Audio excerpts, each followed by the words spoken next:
Hello everybody, welcome back to the channel, and today, as you can see by the title, we are talking about the pros and the cons of the Zero S. Yes, this is a 7.2 kilowatt with the storage container, and it is a Zero Model S.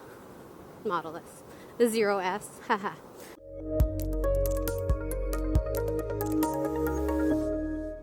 We're going to start off with the pros list because, who doesn't like to hear all the good things first? Let's get started with the pros. Regenerative braking. All that rolling off your throttle, and it puts energy back into the bike instead of wasting it. I think that is a pro in that sense because you get to put something back into the bike. It's not like, the whole gas tank scenario where you don't get to put anything back in.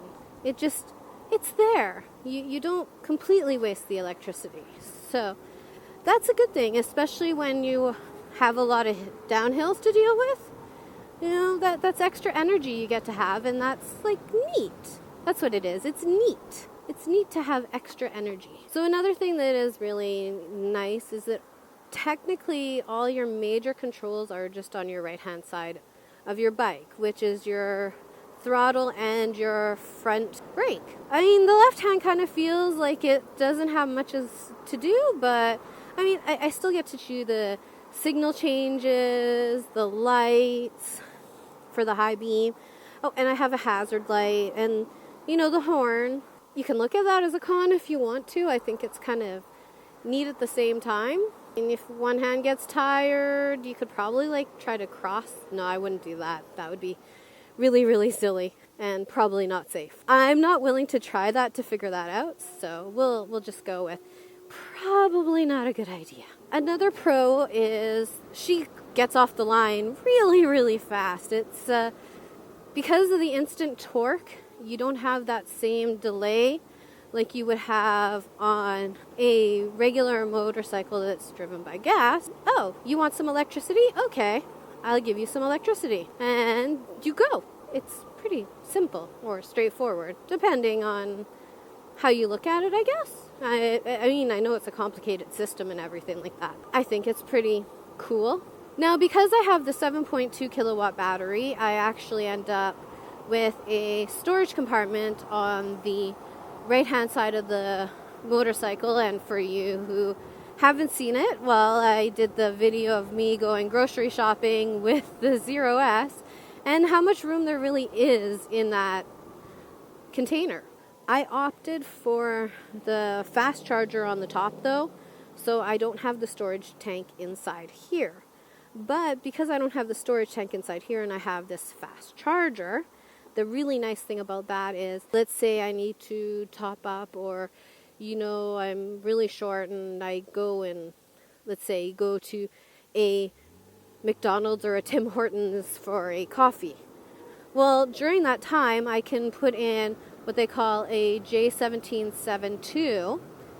That is what the charger head is called for the motorcycle, for the electric charging.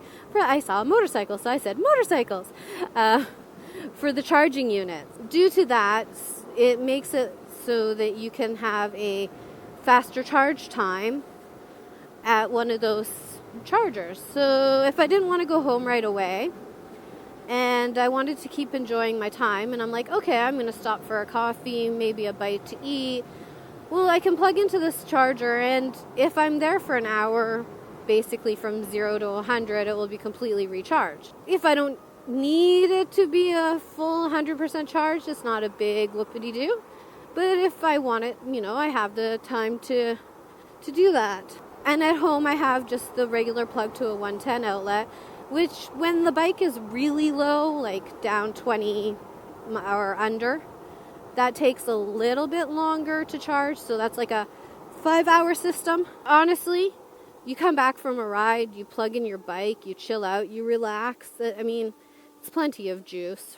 And it's not going to take a big chunk out of your day. I really do like the fast charger option, of course, for when I'm out and about and I just want to top it off a little bit and, go, I get to sit at a charger while I have coffee. And then I can be fancy like Mr. K and go, I'm charging my vehicle.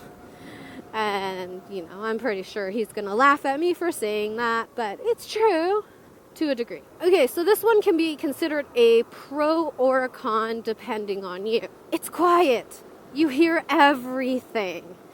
Now, the good side of that is that you can hear always the people around you, the sirens, all of that fun stuff. And you know that you're not going to get yourself in trouble by missing something. The bad side of that is you hear everything. So let's say a pebble comes and hits the front of the bike and tings along because, rocks pebbles have a tendency to ricochet off of different areas depending on how they're hit. You're going to hear all of it. You hear all of it. Like I said, it's a pro or a con depending on which side of the street you want to be on. I haven't had it yet, but pro, over-the-air updates, which the first time I have one, I will be sharing with you guys the process of that.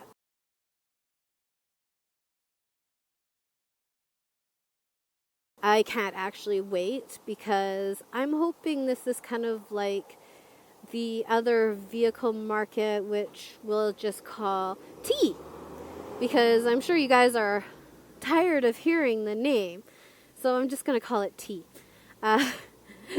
Every time they have an over-the-air software update, the vehicle seems to improve, which is really funny, and I'm looking forward to seeing if that's the same on Zero.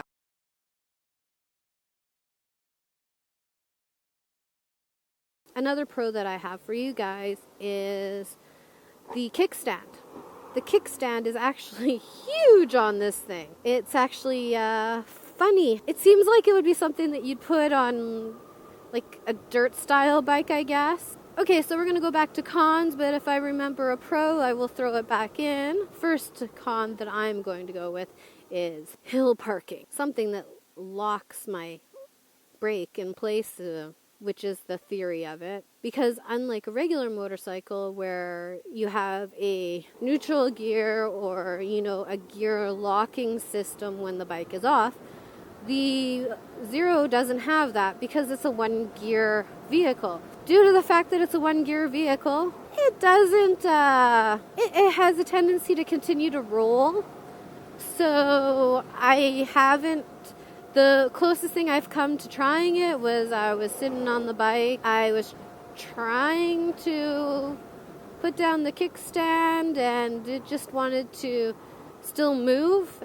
Luckily for me, I had my feet in the proper positions, so it didn't do anything. It didn't make the bike fall or wobble or anything like that. All it did was make it so that I realized the bike wasn't unsteady. It is one of the things that I wish they would have told us when we bought the bike. Now, let's be honest here, with any vehicle you buy, you're just way too excited and everything is neat and you're going through so much paperwork and stuff like that, and some things get forgotten. And it has nothing to do with where we purchased the bike, because overall, I have to say Daytona Motorsports has been very good to us when it comes to anything that we've done with them. Another pro is, for me anyways, I believe that this is a pro, is the fact that it is a belt-driven bike instead of a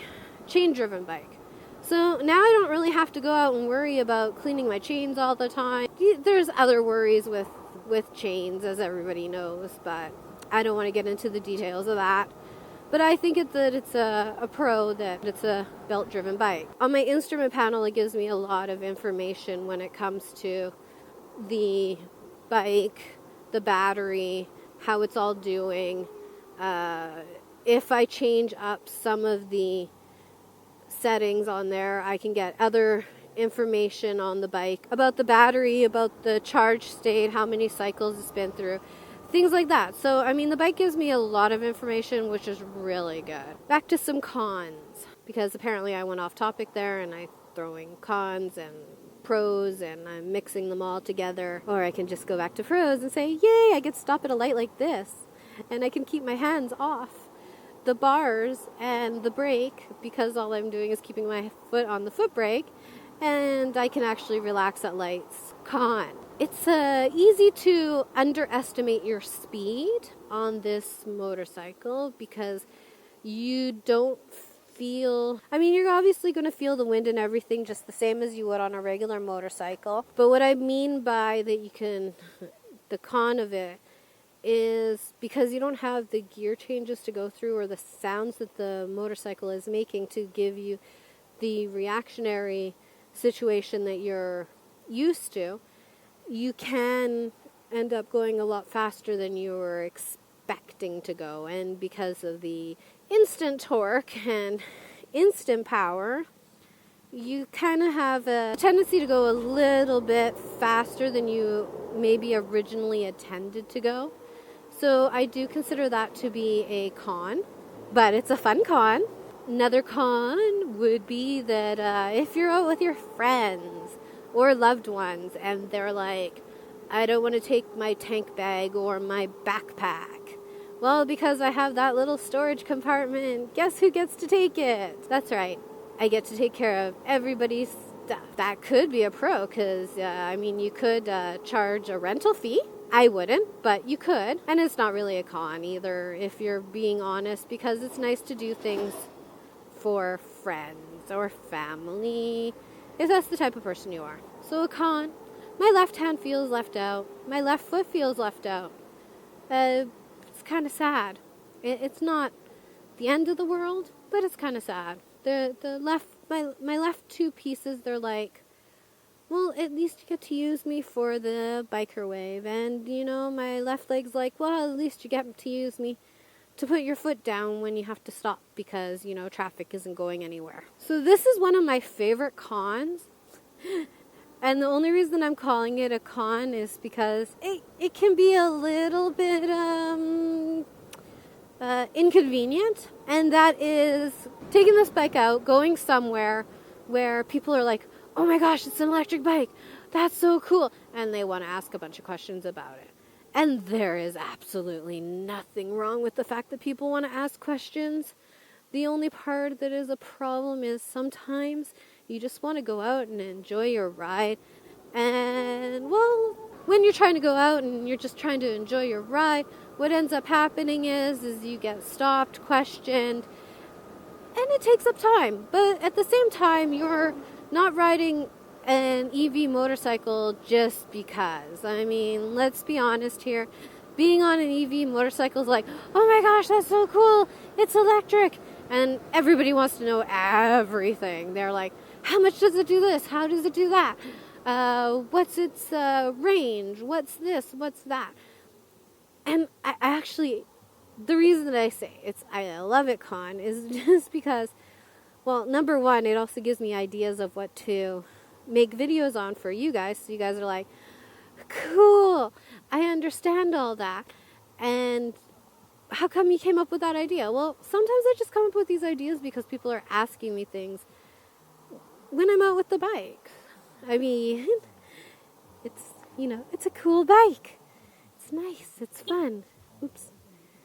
I keep hitting my horn by accident, and I'm sorry to the Hyundai that was just trying to wait to make it go, because it wasn't my intention to annoy the Hyundai. So that's it for my pros and cons on the bike, because, well, it's hard to think of both, because I don't want to say anything that sounds like, oh, well, yeah, of course, or, well, duh, and I still want it to be informational.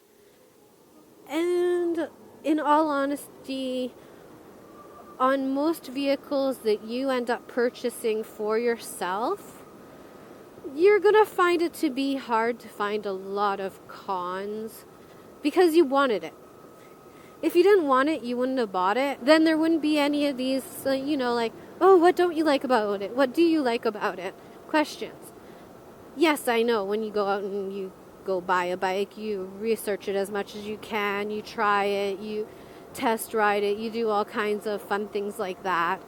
Unless you're Mrs. K, which apparently you just go out and go, I like that bike. I sat on it. It feels good. I'm going to buy it.